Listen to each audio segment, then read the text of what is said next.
Pegue a sua Bíblia agora, por favor. Abra comigo no livro do profeta Isaías, no capítulo de número 6. Mas se trocar, vai melhorar ou vai piorar? Então tá bom. Está acabando. Eu não... Nem som tem, ó. Voltou. Deixa eu pedir o pessoal para abrir um pouquinho o monitor aqui para mim. Está bem baixinho aqui, se puder abrir. Isso. Glória a Deus nessa altura. Não, mas está luxo aqui agora, hein? Agora tem risco de eu pregar 3 horas. Obrigado pela empolgação da querida irmã ali. Sempre um alento perceber que alguém está com a gente. Capítulo 6 do livro do profeta Isaías. Eu quero falar sobre o chamado de Isaías. Quero falar sobre um chamado de poder, sobre um chamado de fogo. Meu Deus. Eu achei que quando eu falasse fogo, alguém ia se manifestar. Vou tentar de novo. Sobre um chamado de poder, um chamado de fogo. O texto é muito conhecido, afinal estou pregando aos carismáticos, né? Então, pressupõe-se que o texto seja muito conhecido. Mas vamos ler alguns versículos. Está escrito em que morreu o rei Uzias. Eu via o Senhor assentado sobre um alto e sublime trono, e o seu séquito enchia o templo. Os serafins estavam acima dele, cada um tinha 6 asas, com 2 cobriam o rosto, com 2 cobriam os pés, e com 2 voavam. E clamavam uns para os outros, dizendo: Santo, Santo, Santo é o Senhor dos exércitos, toda a terra está cheia da sua glória. E os umbrais das portas se moveram com a voz do que clamava, e a casa se encheu de fumaça. Então disse eu: ai de mim, que vou perecendo, porque eu sou um homem de lábios impuros, e habito no meio de um povo de impuros lábios. E os meus olhos viram o Rei, o Senhor dos exércitos. Mas um dos serafins voou para mim, trazendo na mão uma brasa viva, que tirara do altar com uma tenaz. Com ela tocou a minha boca e disse: eis que isso tocou os teus lábios, e a tua iniquidade foi tirada e purificado o teu pecado. Depois disso ouvi a voz do Senhor que dizia: a quem enviarei? E quem há de ir por nós? Então disse eu: eis-me aqui, envia-me a mim. Quantos podem dizer amém esta noite? Nós estamos falando sobre um ministério de 40 anos, e um ministério que, além do caráter da longevidade, o ministério de Isaías também teve uma característica importante, que foi atravessar os reinados de Uzias, Jotão, Acais e Ezequias. O profeta Isaías profetizou nos anos desses reis, profetizou durante o reinado desses reis. Os reis, eles têm o papel de estabelecer a atmosfera. Os profetas, eles reagem à atmosfera. É por isso que você não vai ler na Bíblia que reis reinaram em anos de profetas. Profetas profetizam no reinado dos reis. Tem diferença? Muita diferença. Significa que, se a Bíblia dissesse que, por exemplo, Isaías, que os reis Acais, Uzias, Jotão, Acais, Ezequias, reinaram nos anos do profeta Isaías, isso significaria que o profeta Isaías tem um ponto e os reis orbitaram em torno dele. Mas quando a Bíblia diz: esse microfone está falhando, a ideia não era que o trocar, porque era a ideia, né? Sério, gente, se a gente puder trocar, aproveitando que ainda estamos no comecinho, podemos trocar? Isso. Para na hora que o serafim estiver voando, né, a gente para trocar o microfone, não vai ser bom. Vamos enquanto o serafim ainda está no chão ainda, não bateu as asas, né? Aí dá para a gente parar, fazer correção técnica, né? Mas eu vou continuando aqui enquanto a gente está chegando com outro microfone. Olha, tem um tempo ali, que apareceu para mim, de 1 hora e 53 minutos. Se você olhar lá para trás, você vai ver. Eu não tenho nada a ver com isso. O pessoal botou 1 hora e 53 minutos. Se eu fosse uma pessoa irresponsável, eu me seguiria por ali. Mas eu vou entender que alguém errou e para uma cabeça não rolar, não vou usar esse tempo todo. Vamos lá? Não? Vou lá, já chega já. Então, o que importa você entender é que a Bíblia então está falando que os reis se estabelecem, e nós já entendemos inclusive aqui a importância dos reis no cenário bíblico, como eles tinham uma autoridade, um valor entregues por Deus, uma questão geracional. Abre só de novo para mim o monitor, Felipe, está todo fechadinho. Uma questão geracional e, portanto, um poder de estabelecer atmosferas. Muitas vezes na Bíblia você vai ver essa expressão nos anos dos reis, porque sobre eles está essa gestão. Você, por exemplo, o pastor citou aqui sobre Jeroboão, e a Bíblia fala, Jeroboão que fez pecar a Israel. Então, do rei emana muito do ambiente que a nação vai viver. Pergunte para mim, e o profeta? O profeta, ele reage a esse ambiente proposto pelo rei. Então, todas as vezes que Deus está levantando profetas, como eu creio que Deus está levantando hoje aqui, o Senhor levanta esses profetas com uma medida reativa ao ambiente que os reis estão estabelecendo. Então, se a política, se a cultura, se os governos estão estabelecendo ambientes, os profetas reagem a esses ambientes. Eles são boca de Deus, são vozes de confronto, de anúncio, e no nome do Senhor eu creio que é isso que está acontecendo e permanecerá acontecendo. O Senhor está levantando vozes, não para serem condescendentes, mas para serem poderosamente dissonantes às vozes do mundo, para que o reino de Deus seja estabelecido. Então o profeta Isaías profetiza durante 40 anos, seu ministério reage às atmosferas estabelecidas pelos reinos de Uzias, Jotão, Acais e Ezequias. E dentro disso, quando nós olhamos o capítulo de número 6, que é um capítulo que tem cheiro de chamada, jeito de chamada, gosto de chamada, mas não é muito bem chamada. Se você considerar que Isaías não foi chamado para o ministério no capítulo 6, ele já estava profetizando há alguns anos. Mas o capítulo 6 foi tão poderoso na vida de Isaías, que a partir dali até pareceu que as coisas estavam começando. Existem avivamentos que são tão contundentes, que são tão poderosos, que não significa que antes disso não tenhamos vivido nada. Nós até vivíamos alguma coisa antes disso, mas é que o que começa a acontecer dali por diante é tão maior, tão mais contundente, tão mais poderoso, que parece até que começou ali. Eu quero declarar uma palavra, se alguém puder levantar a mão, eu quero declarar uma palavra. Eu não quero desprezar o que você viveu até essa conferência do Espírito Santo 2025, não quero dizer que está começando hoje, não quero desprezar tudo que você trabalhou, tudo que você labutou, tudo que você chorou, tudo que você entregou, todo o trabalho que você fez. Não que os 5 capítulos anteriores da sua vida não tenham valido nada, mas é que vai ser tão poderoso o que Deus vai fazer, aleluia, no 6º capítulo, que é a conferência 2025 do Carisma, para essa casa e para todos que estão aqui envolvidos, que vai começar um tempo tão novo, tão maior, tão mais poderoso, de tão maiores liberações, que você vai parecer até que começou agora, aleluia. Avivamento é frescor.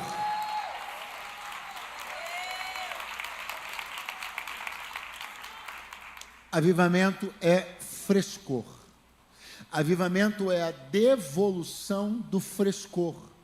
É você comer uma comida fresca e de repente aquela mesma comida, um tempo depois, ter de novo aquele mesmo gosto de frescor.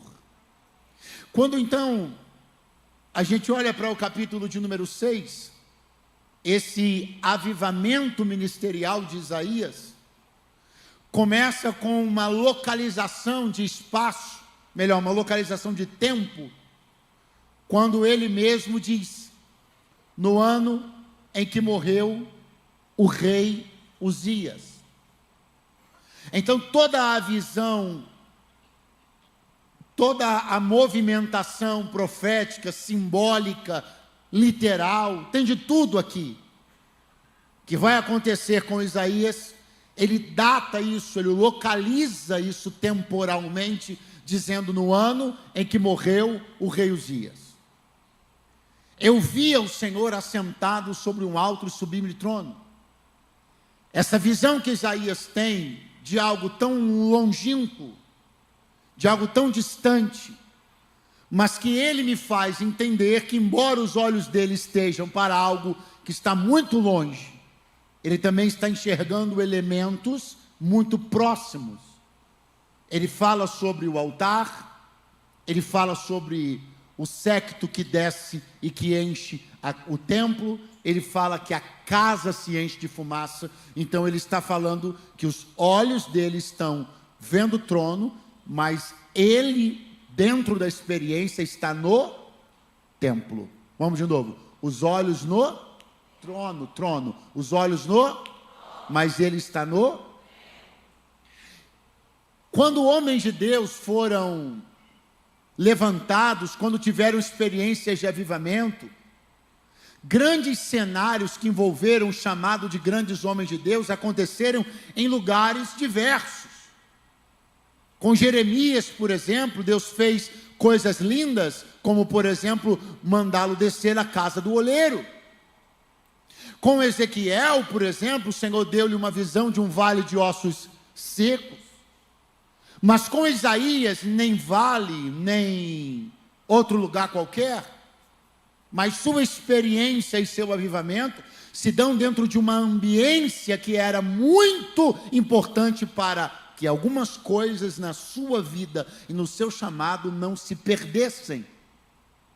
Quando ele menciona o nome do rei Uzias, ele me faz imediatamente lembrar que ele está falando a respeito de uma pessoa, de um rei, que tem uma relação bastante íntima e bastante lamentável com o templo.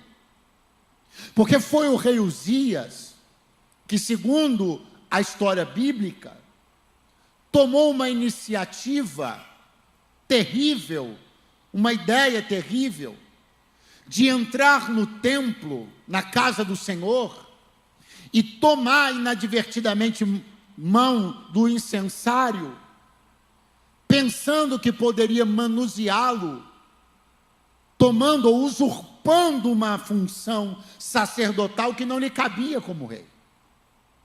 Quando Uzias está dentro do templo com o incensário na mão, entram os sacerdotes. Ele então se levanta contra os sacerdotes, se aborrece contra os sacerdotes, e a Bíblia diz que sai uma lepra na testa do rei Uzias. Quando sai uma lepra na testa do rei Uzias, ele então passará a partir daquele dia, seus próximos dias, recluso, não podendo interagir com as pessoas, tendo que ter alguém no comando no seu lugar, e seus dias terminarão terríveis e esquecidos, a ponto de nem mesmo no sepulcro dos seus pais ele poder ser sepultado. Toda essa história de um rei que age de uma maneira imoral, antiética, uma maneira leviana para com o templo e para com os elementos do templo. Esse rei que tem uma relação próxima com Isaías, alguns chegam a pensar, a dizer, considerar que pudessem ser tio e sobrinho, de toda maneira. O que eu estou percebendo é que o Senhor está muito interessado em fazer com que Isaías não perca algumas perspectivas que são importantes. O Senhor começa a mostrar para ele realidades acontecendo dentro do templo, realidades que falam sobre santidade, sobre ética, sobre temor, sobre tremor, sobre um altar que está com as suas brasas em funcionamento, sobre a ordem do templo, sobre a correção das coisas no templo, justamente no ministério do homem que tinha como uma referência política o rei que levou tudo isso de uma maneira completamente equivocada. O que eu quero que você entenda na noite desse dia é que eu compreendo que Deus tem um desejo ao desenvolver tudo isso na vida de Isaías, como desenvolveu. O desejo é dizer para Isaías: alguém entrou, alguém agiu errado, alguém colocou a mão no que não deveria, alguém foi punido com isso, mas minha casa continua em ordem, o fogo continua no lugar certo, a minha fumaça ainda enche a minha casa, o meu séquito ainda enche a minha casa. Não existe a presença de ninguém que tenha desejado fazer nenhuma bagunça na minha casa, que torne a minha casa bagunçada. Eu ainda opero a partir daqui, ainda levanto ministérios a partir daqui. O fogo que eu uso ainda é do altar daqui. A entrada de Uzias nesse espaço não comprometeu esse espaço, comprometeu ele. Quando Isaías levanta os olhos, ele vê ao Senhor assentado sobre um alto e sublime trono. É claro que Isaías sabia que Deus não era menino, que Deus não era anjo, que Deus não era subalterno. É claro que ele sabia que servia a um Deus onipresente, onipotente, onisciente. Mas essa visão vai trazer ainda mais solidez, ainda mais consistência para o fundamento da grandeza do Deus que Isaías serve, o Deus que o comissionou, o Deus que o chamou para o ministério.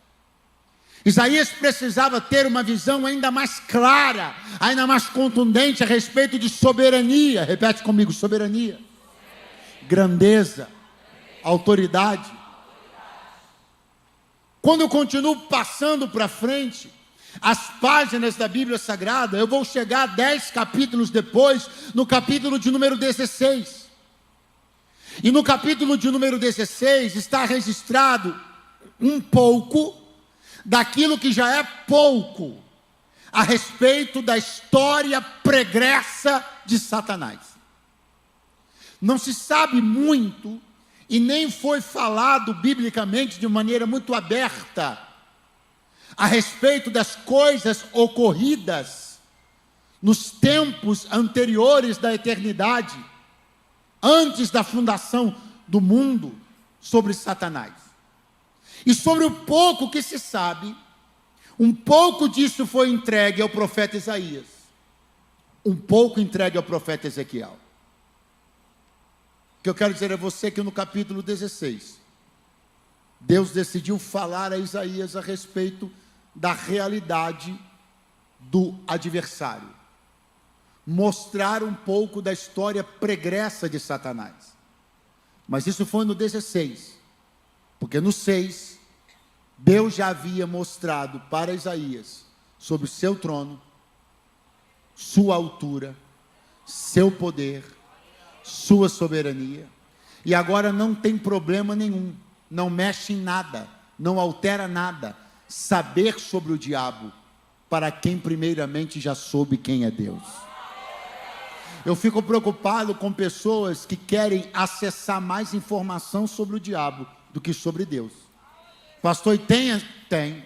Você vai se admirar com o que eu vou dizer agora. Tem crente que fica mais interessado em saber sobre o que há de oculto no reino das trevas do que conhecer sobre o reino da luz. E exatamente por isso existe tanta perturbação, desorientação. Exatamente por causa disso existe tanta gente que não consegue chegar a determinados níveis na fé, antes disso morre, antes disso sucumbe, porque expõe-se a realidades e conhecimentos sobre o império das trevas, antes de estar plenamente fortalecido a respeito do reino da luz. Eu não vi Deus falar sobre o diabo para Isaías, antes de contar para Isaías sobre si mesmo, antes de falar sobre a tentativa de usurpação de um trono.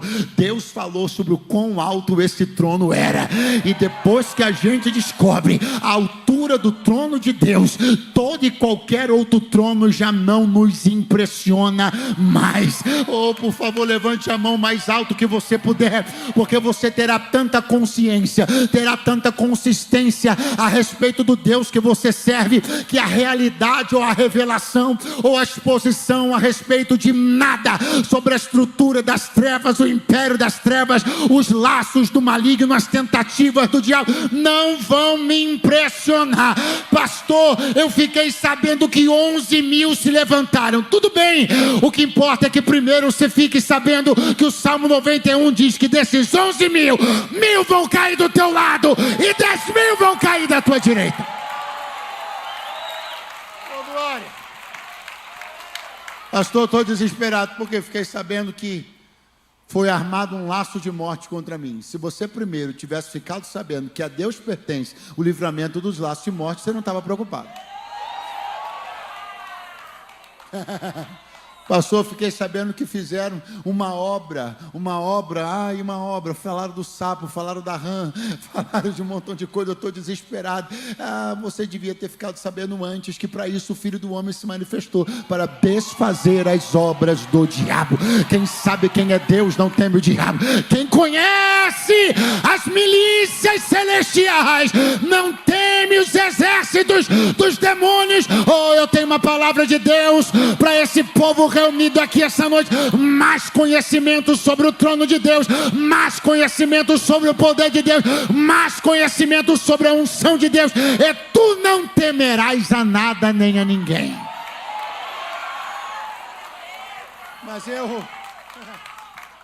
Mas eu vejo pessoas que se encantam. É um encantamento estranho, mórbido, um encantamento esquisito, e se aprofundam e querem saber e querem conhecer sobre estruturas do império das trevas e hierarquias. E se você perguntar para ele o nome dos 12 apóstolos, ele não sabe, mas o que tem nome de capeta que ele conhece é um negócio impressionante. Então os crentes, você fala assim: irmão, não precisa falar os 12 não, fala só os 3 que estavam mais perto de Jesus. Não sei, mas fala o nome de umas entidades, ele conhece um monte.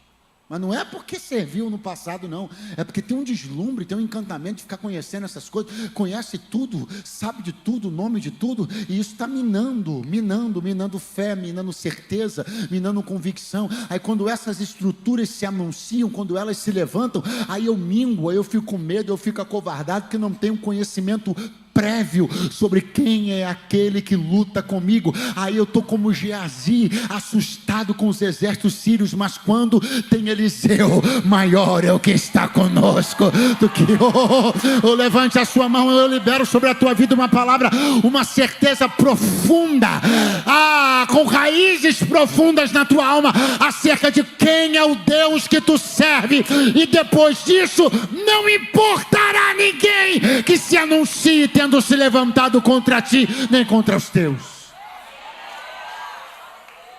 O ano em que morreu o rei Uzias, eu via o Senhor assentado sobre um alto sublime trono. No capítulo 6, ele me disse quem era ele. No capítulo 16, ele me disse quem era o diabo. E aí já não me importava saber quem era o inimigo, quando eu já tinha ficado sabendo quem estava do meu lado. Eu via o Senhor sobre um alto e sublime trono. E havia movimentações estranhas, sobrenaturais, proféticas. Serafins voavam acima dele. Esses serafins tinham 6 asas. Com 2 cobriam os pés. Com 2 cobriam o rosto. Com 2 voavam. Isaías está dizendo uma coisa que no primeiro momento parece um pouco estranha. Ele diz que os serafins voavam acima do trono. Repete comigo: os serafins Muito fraco. Os serafins voavam acima do trono. Não te parece estranho pensar algo que esteja acima do trono? Não te parece incoerente dentro da visão de grandeza, soberania que temos de Deus, e é correto ter? Que existam seres que estejam voando acima do trono? Só que esses seres que têm na sua posição de espaço, está acima do trono, veja o que eles fazem. Eles clamam uns para os outros: Santo, Santo, Santo, Santo é o Senhor dos exércitos. Toda a terra está cheia da sua glória. Eles usam 2 asas para cobrir o rosto, 2 asas para cobrir os pés, e 2 asas eles voam. Mas a pergunta continua: não é estranho pensar que eles estejam acima do trono? O Senhor está mostrando uma coisa para Isaías. O Senhor está mostrando a Isaías: eu não estou preocupado, eu não estou nem um pouco preocupado com a posição desses serafins. A posição deles não me aflige, a posição deles não coloca em risco a minha posição, a posição deles não me afeta, a posição deles não me ameaça. Eles estão aparentemente acima, é só uma posição espacial, mas não existe ninguém que esteja acima de mim. Às vezes a gente pensa que está fazendo a coisa certa, é devotado, é submisso, é crente. Quem adota uma posição aparentemente humilde, aparentemente que está por baixo. Está por baixo, mas nunca disse santo. Santo é o Senhor. Se faz de piegas, se faz de miserável, tem fala de coitado, de humilde, mas não tem coragem de dizer santo, santo, santo é o Senhor dos exércitos. Enquanto isso, você julga alguém que parece ser arrogante, que parece ser isso, só porque está numa posição elevada, mas da boca dele não sai outra coisa senão santo, santo, santo, santo é o Senhor dos exércitos. Então não é só a posição que a pessoa está, é o cântico que está na boca dela. Você acha que alguém é muito santo porque está numa posiçãozinha sempre de coitadinho, mas eu não consigo ouvir um coro de santo, santo é o Senhor dos exércitos. É só uma fala piegas, é só uma aparência de piedade, enquanto talvez alguém que você critique pelo jeito de andar, pelo jeito de vestir, e que parece que está numa posição elevada, não fala outra coisa senão santo, santo, santo é o Senhor. Mais do que posições de espaço, mais do que uma aparente humildade, mais do que uma aparente piedade, o que o Senhor espera de nós é um coração contrito, um espírito quebrantado e uma boca que esteja sempre pronta a dizer: santo é o Senhor dos exércitos. Agora eu quero convidar você a entender, a ser ministrado por essa visão tal qual Isaías foi. Porque os serafins têm 6 asas. Recapitula comigo, diga 6 asas. Aí Isaías diz: olha, o que eu vi foi o seguinte: eles tinham 6, mas 2 eles voavam, 2 eles cobriam o rosto, 2 eles cobriam os pés. Quando a gente olha os pássaros voando, a gente os vê voando alto, a gente os vê, algum deles voando rápido, e para tudo isso eles só precisam de quantas asas? Quantas? 2. Você imagina o que eles fariam com 6? Se você vê um pássaro, uma águia, por exemplo, voando alto, voando rápido, e ela só tem, pensa o que ela faria com 6.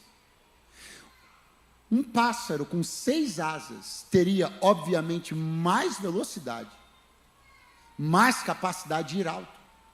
A visão de Isaías é uma visão que ministra, ensina. Aquilo que ele está enxergando nos serafins é uma conduta.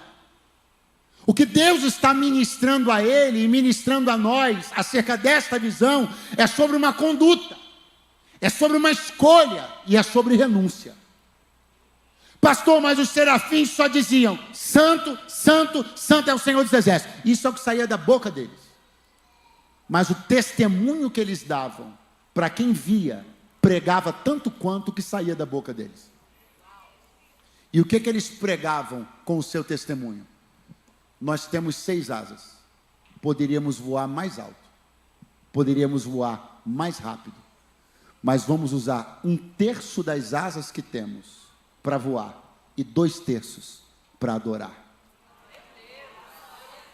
Isso é uma ministração sobre a capacidade que o adorador tem de se retrair, a capacidade que o adorador precisa ter de sucumbir, abdicar até da sua capacidade de ser rápido, de voar alto, para consagrar isso em devoção a quem ele sabe que é maior. O que eu estou declarando aqui na noite desse dia, segure a mãozinha da pessoa que está do seu lado, por favor. O que eu estou declarando aqui na noite desse dia é o seguinte: existem pessoas aqui com quem eu estou falando que muita gente não sabe, mas o Espírito de Deus sabe. Ele me trouxe para te dizer: eu sei que você poderia estar voando mais alto, eu sei que você poderia estar ganhando mais dinheiro, eu sei que você poderia nem estar morando nessa cidade, mas quando eu olho para você e quando a sociedade olha para você, meu nome vai ser glorificado, não só pelo cântico que sai da tua boca, mas por aquilo que você teve coragem de abrir mão, alturas de voos que você teve coragem de abrir mão, velocidades de voo que você teve coragem de abrir mão, não para dedicar isso a outros, mas para dedicar isso em consagração e adoração ao meu nome. Mas eu tenho uma palavra para te entregar: eu poderia ter morrido sem saber a realidade devocional dos serafins. Isaías poderia ter morrido sem saber a realidade devocional dos serafins, mas numa visão Deus decidiu: aquilo que eles abrem mão para me adorar não vai ficar oculto, eu vou mostrar. E do mesmo jeito Deus me autoriza a dizer: aquilo que você tem aberto mão para o louvor da glória do Senhor não ficará oculto. Vai ser testemunho para mais gente. Vai ser testemunho para mais gente. Vai ser testemunho para outros profissionais. Vai ser testemunho para outros empregados. Vai ser testemunho para outros empresários. Vai ser testemunho para outros ministros. Mais gente vai ter a visão. Mais gente vai perceber. Mais gente vai notar que de tudo que você foi aparelhado, você poderia ter usado tudo que você foi aparelhado em prol do seu próprio voo, da sua própria altura, da sua própria velocidade. Mas você decidiu abrir mão da maior parte dos aparelhos que a vida te deu, a família te deu, os negócios te deram, o dinheiro te deu, e usar só uma parte para o seu voo e a maior parte para bendizer o nome daquele. Ou quantos estão por aí? Levante as mãos, abre a sua boca por alguns segundos, bendiga o nome do Senhor. Oh, as Sagradas Escrituras dizem, Isaías está olhando essa poderosa visão: a casa se enche de fumaça, os umbrais das portas estão se movendo. E de repente ele chega a uma constatação, e eu consigo entender, que eu acho que não seria diferente comigo. Ele disse: eu vou morrer. Ai de mim, vou perecer, eu vou morrer, porque os meus olhos viram o Rei. Eu vi, e agora não restará a ele outra alternativa senão me matar, porque eu não deveria ter visto o que vi. Eu não tenho condições de ter visto o que vi. Então eu entendo que ele não terá outra alternativa senão me matar. Eu não posso continuar vivo depois de ter visto o que vi. Agora tem um detalhe sobre visão e morte, visão e vida. Houve um homem cujo ministério até tem algumas semelhanças em alguns pontos com o de Isaías. Estou falando de Moisés. Um dia, Moisés fez uma oração e ele disse para Deus: rogo-te que me mostres a tua glória. Deus falou para ele: deixa eu te falar, Moisés, ninguém nunca me viu e sobreviveu. Então eu vou precisar editar um pouco do seu pedido, para que você não morra pelo que pediu. Então eu vou editar o seu pedido e vou criar uma maneira de você conseguir um pouco do que quer, mas continuar vivo para desfrutar. Então você sobe no monte, sobe na pedra, eu te coloco na fenda da rocha. Quando eu passar, eu te cubro pela minha mão, você vê pelas costas. Agora presta atenção, quem foi que disse que queria ver? Moisés que disse que queria ver, sim ou não? Isaías disse que queria ver quem? Isaías pediu para ver o que viu? Isaías pediu para ver o que viu? Então escute, como Moisés pediu, Deus disse assim, eu vou ter que ajeitar o teu pedido, senão você morre. Porque o nosso pedido, o pedido que sai de nós, ele sai cheio de nós. Cheio da nossa fraqueza, cheio da nossa debilidade, cheio da nossa ignorância. E a gente pode pedir coisas que podem nos matar. Agora, quando Deus expuser você a algo, você não morre. Pastor, melhora, com todo prazer. Sabe por que Isaías não ia morrer? Porque ele não pediu para ter aquela visão.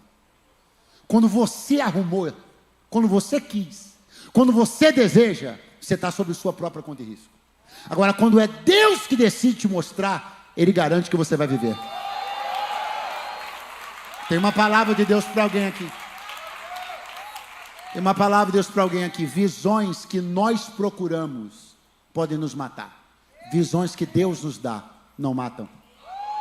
Vou tentar de novo. Visões que nós procuramos podem nos matar. Visões que Deus nos dá não nos matam. Deus me trouxe para dizer, não só não vai te matar, como não vai te fazer perder casamento, não vai te fazer perder família, estou precisando de alguém aqui, meu querido, solta esse som um cadinho mais para a gente, dá uma soltadinha nele, está muito limitado, se puder soltar um cadinho mais, aleluia. O que eu quero dizer aqui essa noite é o seguinte, alguém está pensando que pelo que viu vai morrer. Se você viu porque quis, porque procurou, porque investigou, porque foi curioso, talvez até o negócio esquente. Mas se você viu, porque Deus em sua soberania decidiu te mostrar, Ele me trouxe para te dizer, eu vou arrumar o que tem que arrumar, vou corrigir o que tem que corrigir, vou fazer o que tem que fazer, mas morrer você não vai morrer, porque quem quis te mostrar isso fui eu, quem quis te expor a isso fui eu, quem quis te introduzir nesse universo fui eu, e eu assumo as visões que eu dou aos meus profetas.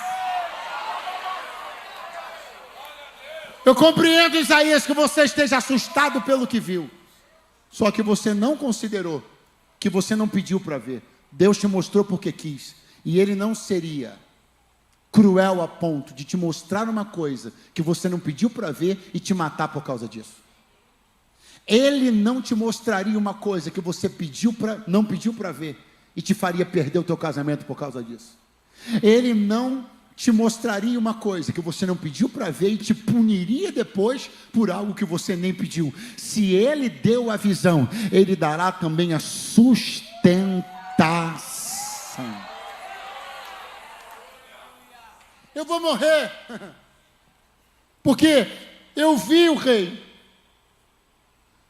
no meio daquela ideia de que não seria possível sobreviver após uma visão daquela magnitude, de repente ele começa a enxergar uma outra coisa, que resolveria tudo e ele ainda não sabia. O serafim vem voando na direção dele. Ele diz assim, voou para mim, voou na minha direção. E ele veio trazendo uma brasa, que ele tirou do altar, com uma tenaz. Ele se aproximou de mim, tocou os meus lábios e disse, tu foste purificado agora. Agora, me permita lembrar a você uma coisa. Serafins são, por definição, seres que ardem em fogo. Então tem uma coisa aqui que me pareceu desnecessária. Porque se o serafim já arde em fogo, por que o serafim pegou mais fogo? Porque se ele já tem fogo em si, por que ele não foi até Isaías e colocou o dedo dele na boca de Isaías? Porque o dedo dele é? Por que ele não espalmou a mão na boca de Isaías? Afinal a mão dele é? Por que ele não encostou a cabeça na boca de Isaías? Afinal a cabeça dele é? Por que a composição do fogo do serafim parecia, por mais incrível que pareça, não servir para aquilo que Isaías precisava. Porque Deus não usou o fogo da composição daquele ser angelical. Porque Deus fez questão, e essa é uma palavra de ordem para esse momento dessa ministração. Deus fez questão. Repete comigo: Deus fez questão de que o fogo que purificasse Isaías não saísse do dedo, da mão, do pé ou de qualquer outra parte da composição corporal do serafim, e sim que esse fogo saísse do altar.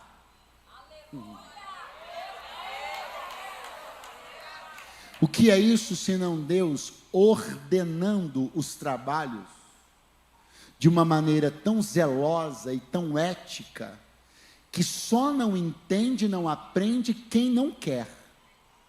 Porque o que Deus está ministrando é o seguinte: você pode ter fogo, eu posso ter fogo, o anjo pode ter fogo, mas quando Deus quer legitimar um ministério, Ele usa para isso o fogo do altar.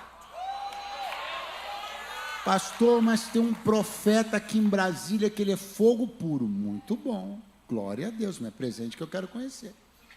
E ele foi lá em casa, colocou a mão na minha cabeça, ele disse, glória a Deus, maravilhoso. Então daqui a pouco o mesmo Deus que falou com ele vai falar com o seu pastor também.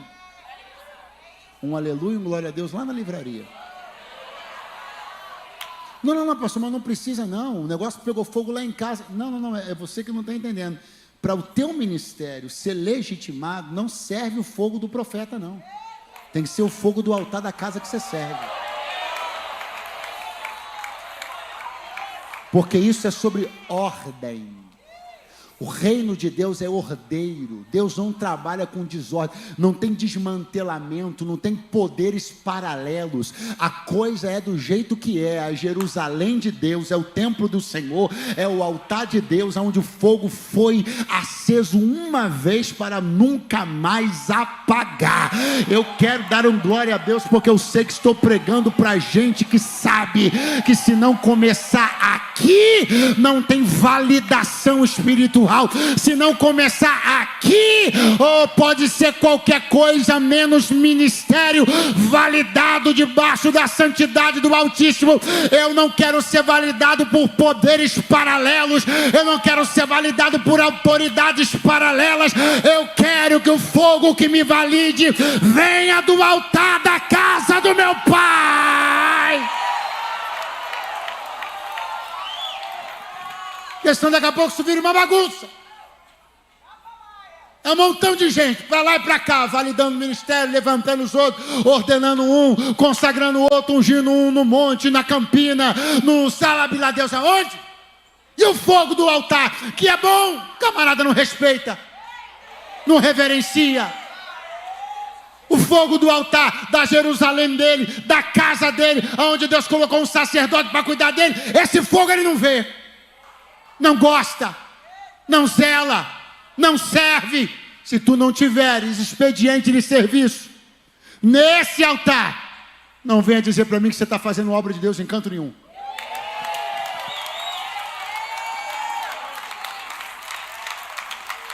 Tem ordem. O serafim era de fogo. Deus falou, não.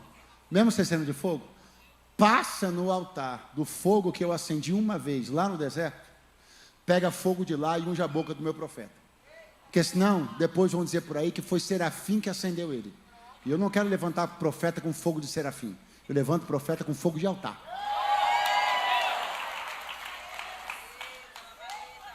Esse serafim, eu não vou demorar, pega essa brasa numa tenaz. Vai lá no profeta Isaías. Toca nos lábios dele. E fala assim para ele: você foi purificado. Quem diz aleluia? Esse problema que você acabou de dizer que tinha, quando você falou, eu sou um homem de lábios impuros, habito no meio de um povo de impuros lábios. Então, quando você abriu a boca e foi honesto ao dizer, eu sou como eles são como eu. Eu estou no meio e não consigo ser diferente do meio. Sou um produto do meio. O meio me influenciou e não eu influenciei o meio. Eu fiquei como eles e eles são como eu. Não. Eu sou um homem de lábios impuros e habito no meio de um povo de impuros lábios. Então a questão não é exatamente o povo no meio do qual você habita. O problema é você ser igual a eles. A questão não é você abandonar a faculdade. A questão é você não ser um homem impuro no meio de um povo de impuros lábios. Você continua indo na mesma faculdade, mas não vai ser como eles. O problema de Isaías não é a parte 2, não é habito no meio de um povo de impuros lábios. Porque ele não tem capacidade de mudar o todo, ele tem capacidade de mudar a si próprio. Um dos versículos mais mal interpretados, eu acho que não é nem mal interpretado, é inventado. As pessoas inventam uma coisa que não está escrita. Mas não vos conformeis com este mundo. Mas, vamos lá. Mas não vos conformeis com este mundo, mas, isso aí. É transformai-vos pela renovação da vossa mente. Deus não diz para você transformar o mundo, Deus diz para você se transformar. É transformai-vos, não transformai-os. O primeiro compromisso de transformação que eu tenho é comigo. Eu me transformo pela renovação do meu entendimento. Eu não tenho compromisso de transformar o mundo. Não, pastor, não. Seu compromisso é ser transformado. E aí você reflete a glória de Deus. Aí os efeitos vão acontecer naturalmente. Você dá fruto, você testemunha Deus, você testemunha o Rei, mas porque você se transformou. Isaías está dizendo, o mundo está ruim, eu estou ruim também. O Senhor está dizendo, mas se tu ficar bom, as coisas melhoram. Vem um anjo, como Atenais, toca nos lábios, você está purificado. O problema é que você anunciou. Aquilo que você disse está vivendo. Quando você disse, sou um homem de lábios impuros. Foi resolvido agora. Com fogo. Foi resolvido agora com brasa. Eu disse para você que em alguns aspectos o ministério, o chamado de Moisés, tinham algumas coisas parecidas com o de Isaías. Uma das coisas parecidas é essa presença muito forte do elemento fogo. Porque também no chamado de Moisés, houve um elemento que chamou muito a sua atenção. Você se lembra qual foi? A sarça que pegava fogo, mas não se consumia. E aí ele olhou para lá, e aí o Senhor disse, tira a sandália dos teus pés, que o lugar onde você está é terra santa. Você conhece a história. E daqui a pouco, no curso da conversa, quando Deus vai chamando Moisés, ele fala assim, Senhor, não posso, porque eu sou um homem de língua pesada.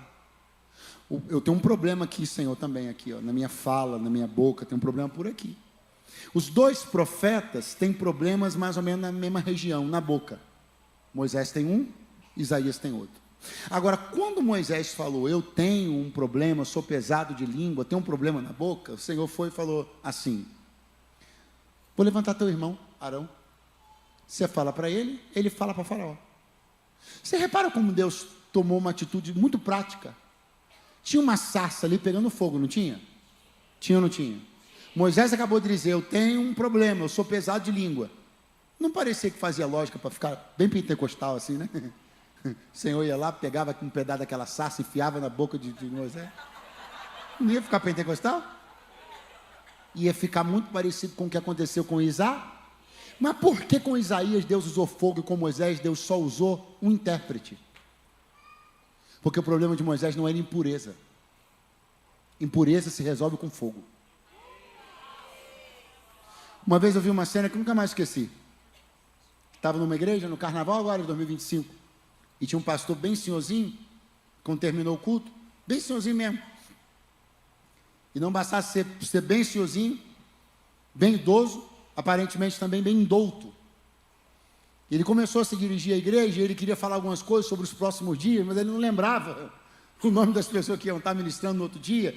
E aí, daqui a pouco se levantou um pastor bem mais jovem, eu tenho para mim que devia ser filho, genro, ou um obreiro, né, que caminhava há muito tempo, que tinha um carinho muito grande com ele, você percebia isso? E aí aquele obreiro começou a chegar, pertinho dele, e ia falando no ouvido dele, aí ele falava, aí tinha coisas que o pastor falava, aí o outro pastor pegava o microfone e melhorava, né, ajustava a coisa, ajustava a informação, o dia certo, a hora certa. Pastor, o que tem a ver com isso? Tudo. Cabem intérpretes quando a boca é santa.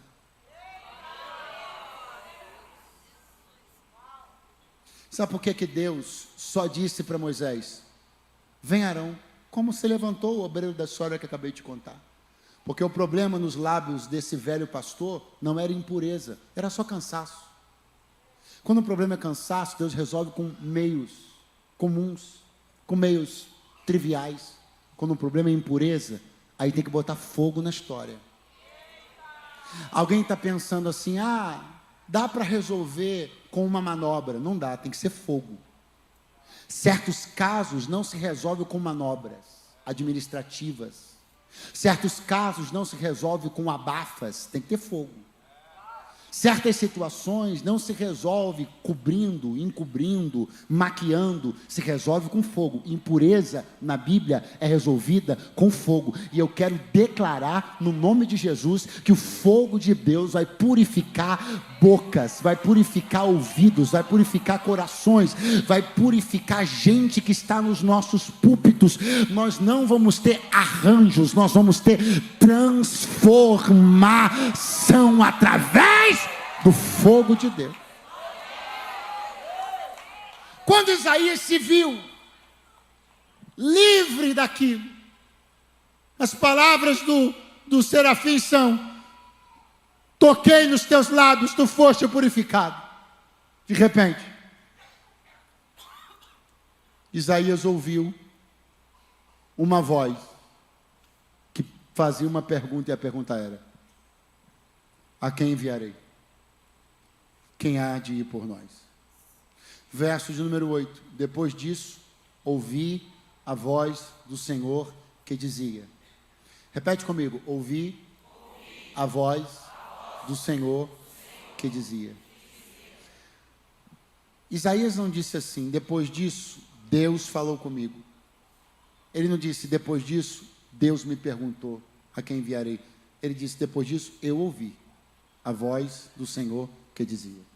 Eu vou dar uma forma assim bem clara para você entender. É como se Isaías estivesse dizendo: o áudio vazou. Porque Deus não estava falando com ele. Se Deus estivesse falando direta e pessoalmente com ele, ele teria escrito: então Deus falou comigo.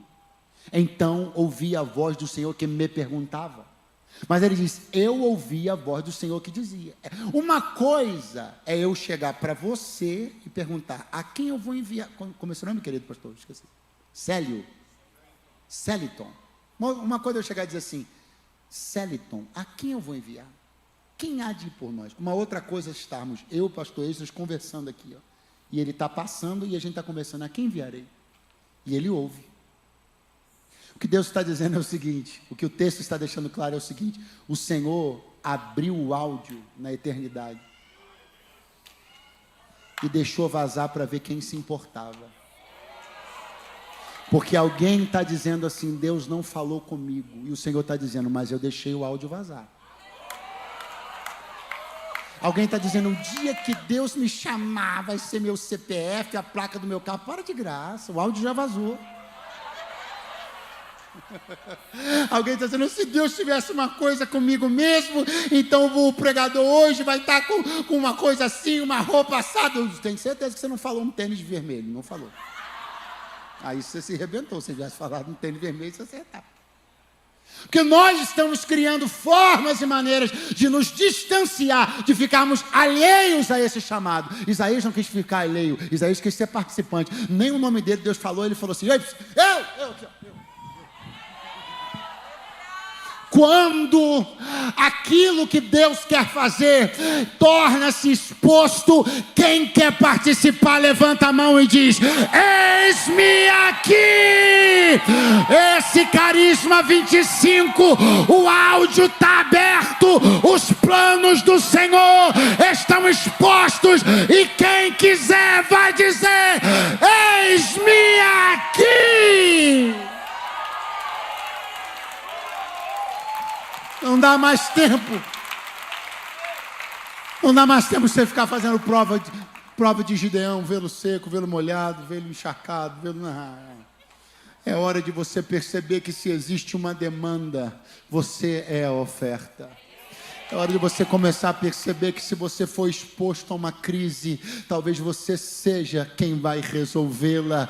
Não adianta, José, você ficar dentro do Egito sendo mais um engolido pela crise. Talvez você tenha ido parar lá para você dar saída para essa crise. É tempo de não nos omitirmos, não nos esquivarmos, não fingirmos que não é conosco. Aquilo que Deus permitiu que nós fôssemos expostos, é isso que Ele nos quer ver participar. Eu prego aos Isaías esta noite que não precisarão ter seus nomes citados, eles se incluirão, eles desejarão, eles quererão, eles dirão: eis-me aqui. Agora você sabe, e eu encerro, por quê tudo isso aconteceu, porque tudo isso foi possível. Porque Isaías foi levantado, porque ele não entrou impuro e saiu impuro, porque que ele não entrou indigno e saiu indigno, porque a vida dele pôde ser mudada dentro do templo naquele dia. Pergunte por quê? Porque cumpriu-se. Mais um dia, entre tantos, centenas e milhares de outros, cumpriu-se a ordem dada pelo Senhor. Levítico 6:13. E o fogo arderá continuamente sobre o altar, não se apagará. Daqui a 1, 2 anos, você vai ter Olimpíadas, de novo 3, não sei, enfim, daqui a pouco tem. E aí vai começar a percorrer o país das Olimpíadas, a tocha com fogo, e entrou em avião, submarino. Mas hoje é fácil. Hoje, com tantos elementos e artifícios químicos para se preservar uma chama, fácil. Difícil é fazer um fogo permanecer aceso, numa peregrinação de 40 anos no deserto. Mas aquilo que Deus disse a Moisés, em Levítico 6:13, foi cumprido por Moisés, Josué, pelos juízes, pelos sacerdotes. E ainda nos dias de Isaías, aquele fogo que Deus recomendou categoricamente, que não podia se apagar, estava aceso. E quando o serafim veio voando, encontrou o altar em dia. Quando o serafim veio voando, encontrou o fogo Vamos pensar uma coisa aqui, nesse 1 minuto final. Você imagina se justo naquele dia tivesse dado preguiça no sacerdote?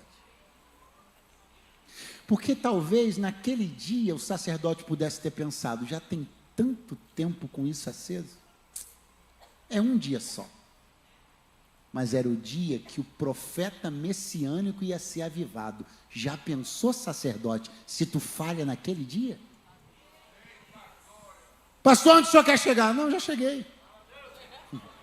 Você nunca sabe o que Deus pode estar preparando. Então o seu papel, filhão, é manter o fogo aceso todo dia.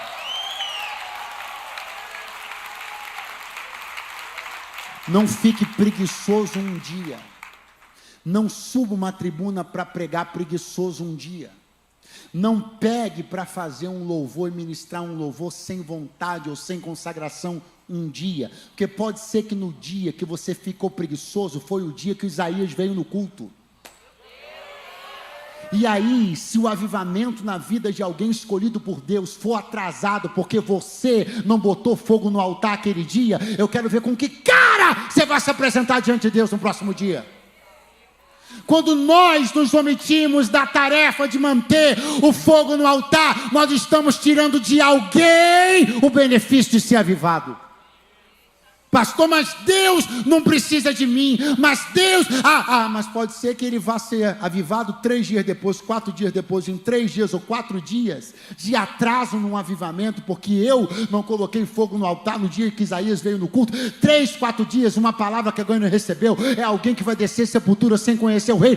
Os efeitos são incalculáveis, é por isso que Deus foi categórico a dizer, o fogo arderá continuamente sobre o altar, não se apagará. É na segunda, é na terça, é na quarta, é na quinta, é na sexta, é no sábado, é no domingo, e na segunda, e feriado prolongado, todo dia, toda hora.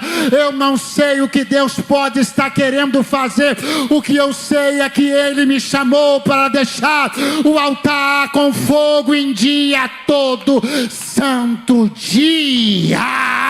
Aleluia.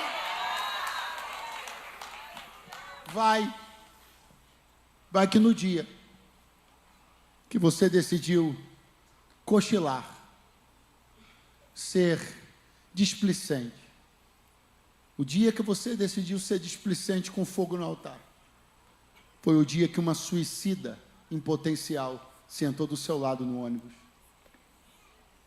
O dia que você não se preocupou com fogo no seu altar, foi o dia que um missionário, querendo desistir do ministério, passou pelo seu caminho e não tinha uma brasa na tua alma para acender de novo o fogo no coração de um missionário.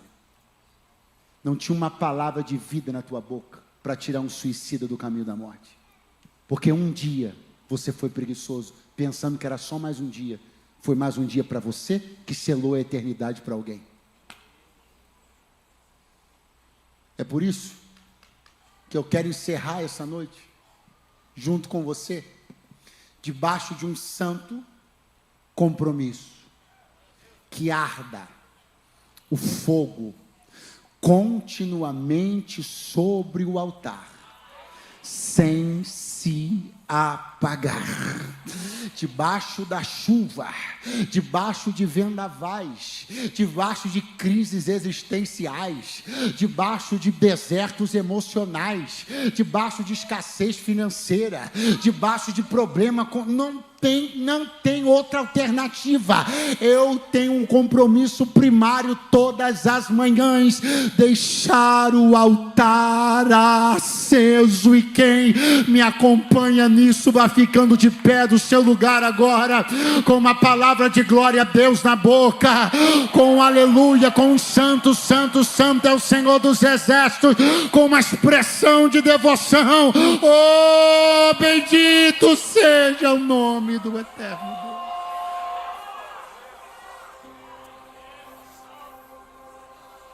Eu já vivi outras coisas nos capítulos anteriores do meu ministério,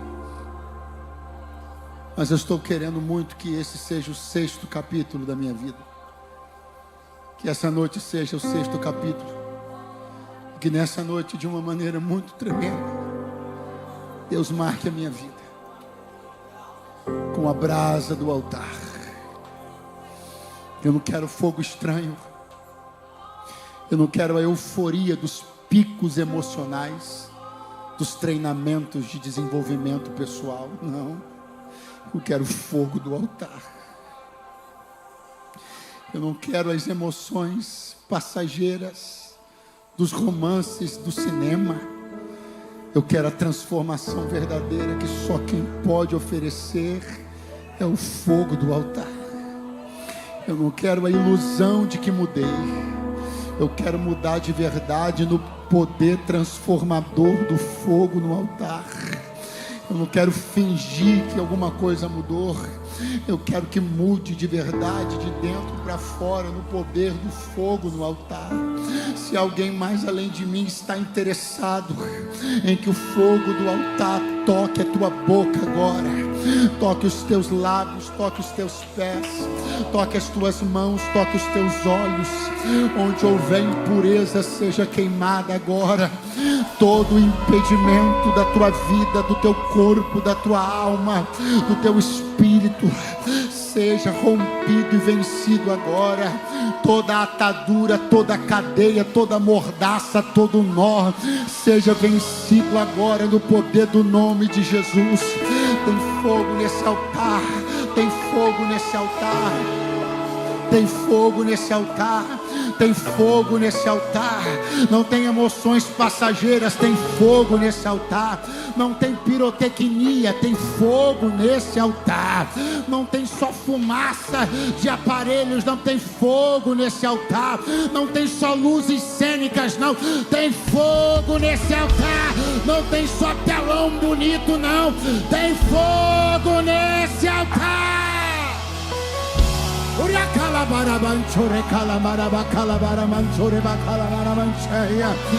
Começa a abrir a tua boca agora e clamar pelo fogo do altar de Deus. Começa a abrir a tua boca agora e clamar pelo fogo do altar de Deus. Fogo que consome a impureza, fogo que consome a impureza. Começa agora a levantar. Levanta profetas, levanta avivalistas, levanta evangelistas, levanta ministros, porque Deus faz dos seus mensageiros e dos seus ministros uma labareda, labareda.